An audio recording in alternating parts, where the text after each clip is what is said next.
Glory to God. என் எஜமான் நாகமான் நல்ல குணம், பராக்கிரமசாலியும் கூட. ஆனாலும் அந்த குஷ்டரோக நோயால் வேதனைப்பட்டுக்கிட்டு இருந்தார்.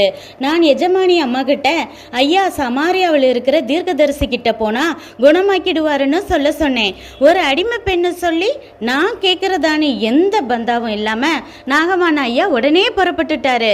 நானும் அவர் குணமாகி வர ப்ரேயர் பண்ணிக்கிட்டே இருந்தேன். என்ன அதிசயம்! நாகமான் ஐயாவுடைய ஸ்கின் இப்போ குழந்தை ஸ்கின் மாதிரி மாறிடுச்சு. எஜமான் ஐயாவுக்கு தான் எவ்வளோ சந்தோஷம். இப்போ 2 பேரும் என்னை அடிமை மாதிரி நடத்துறதில்ல. அவங்க பிள்ளைங்களுக்கு அடுத்து ஏன் மேலே தான் அன்பாக இருக்கிறாங்க. தேவநாமம் தொடர்ந்து மகிமை அடையட்டும் என்று அந்த சிறு பெண் நினைத்து கொண்டாள். இவளை போல நம்ம எத்தனை பேர் வீட்டுக்கு வரும் சொந்தக்காரங்க, மேலதிகாரி, காய்கறிக்காரங்க, ஆட்டோக்காரர்கள், குப்பை அள்ளுபவர்களிடம் சுவிசேஷம் சொல்கிறோம். யார் நம்ம பேச்சை கேட்க போகிறாங்கன்னோ, நம்மளை திட்டிட்டா என்ன செய்யறதுன்னோ ஏதேதோ நினைச்சு பேசுறதே இல்லை.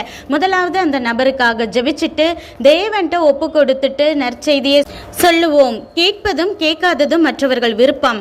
நமக்காக எவ்வளவோ செய்கிற ஏசப்பாவுக்கு அவர் படைத்த பிள்ளைகள் நரகத்திற்கு போயிடாம தன் பக்கம் ஓடி வரணும்னு நினைக்கிற நியாயமான ஆசைக்காக நம்மளால் ஆன சுவிசேஷத்தை இனியாவது சொல்லுவோமா?